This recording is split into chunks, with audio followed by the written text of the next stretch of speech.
თამბაქოს მონიტორინგის ჩვენი ცენტრი უკვე მეხუთე წელია რაც ახორციელებს და არის ძალიან შრომატევადი, არც თუ ისე ადვილად შესატარებელია ეს პროცესი მოგეხსენებათ, იმიტომ რომ თანდათან სწავლობს საზოგადოებრივ თავშეყრის ადგილებში სიგარეტის მოწევისგან თავი შეიკავოს და განსაკუთრებით ეს ეხება ხოლმე უფრო მეტად ამ სარესტორნო ქსელს, კაფე-ბარებს და ასე შემდეგ.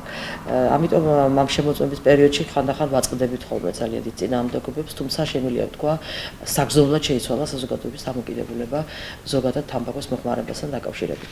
იცით რომ თამბაქოს კოლოფს ახლავს ყველა კოლოფსია პიქტოგრამები, სპეციალურად გამოყოფილი წარწერები, ახლა თამბაქოს ინდუსტრია იცით საკმაოდ დიდია და მასთან ბრძოლა არ გახლავთ ადვილი, თუმცა ვალდებულნი არიან დაიტანონ გარკვეული წარწერები თამბაქოზე და მიუთითონ მომხმარებელს, რომ ის მავნებელია მათი ჯანმრთელობისთვის.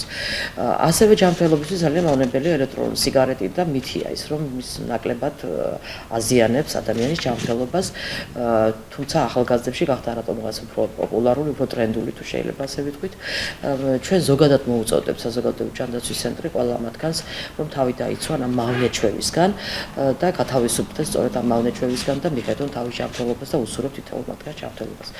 რაც შეეხება თვითონ ჩვენი ცენტრის მუშაობას, იმერეთის რეგიონში ჩვენ ქუთაისთან ერთად დავჭით როგორც ერთ-ერთი აქტიური რაიონი, მუნიციპალიტეტი და უკვე მეორედ მადლობის სიგელი გადმოგვეცა თვითონ იმ კომპანიიდან, რომელიც უშუალოდ უძღვება თამბაქოს საზინამდეგო კამპანიას, უბრალოდ მოწევის საზინამდეგო კამპანიას ჩვენს ქვეყანაში. პირადად მე მინდა გამოვხატო ჩემი დამოკიდებულება, იმიტომ რომ თავშეყრის ადგილები გახდა უფრო სუფთა. თვალში მოსახვედრია უკვე ეს დამოკიდებულება, რაღაც პატივისცემის გრძნობა გაგაჩნია, როცა სიხარ დავუშვათ დარბაზში და იქ ვინმე გვერდით არ ეწევა სიგარეტს და რაღაც უფრო კომფორტულია ჩემთვის ეს გარემო, ამიტომ მე მივესალმები, მიუხედავად იმისა, ახლა აკრძალვები თავისთავად იწვევს გარკვეულ უკურიაქციებს, მაგრამ არის რომ ჩვენ ვეჩვევით გარკვეულ წესებს და კანონებს და ალბათ კარგი იქნება თუ ის საზოგადოება ამას გაგებით შეხვდება. უპირველესად ყველაფერი ეს კეთდება თითოეულ ჩვენთაგანი ჯანმრთელობისთვის და ყველას უსურვებს ჯანმრთელობას.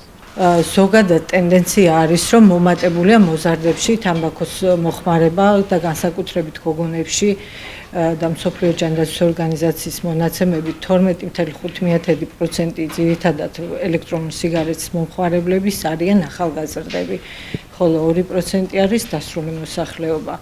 ამასთან დაკავშირებით ჩვენს რაიონში ხორციელდება კონტროლის ღონისძიებები, კონკრეტულად მოწევის მონიტორინგის, საზოგადოებრივ თავშეყრის ადგილებში ვაჭრობის და ტრანსპორტის მონიტორინგი.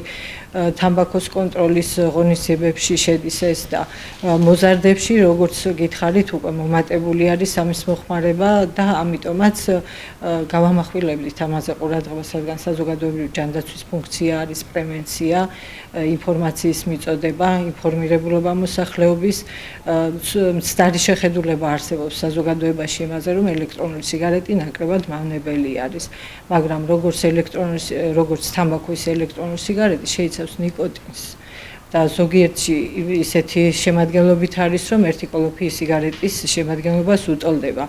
და თვითონ წარმოებლები დღესდღეობით ცდილობენ, რომ მიიზიდონ, განსაკუთრებით ახალგაზრდები ამისთვის უმატებენ ელექტრონულ სიგარეტის არომატიზატორებს, სხვადასხვა სპეციფიკურ არომატიზატორებს და ეს მიმზიდველი არის ახალგაზრდობისთვის და გონიათ, რომ ნაკლებად მავნებელია, მაგრამ ეს არის მითი და მინდა მივაწოდო საზოგადოებას ამის შესახებ ინფორმაცია, რომ ახალგაზრდებში იგივე დაავადებებს გამოიწვევს, რაც თამბაქოს მოხმარება ელექტრონული სიგარეტის მოხმარება.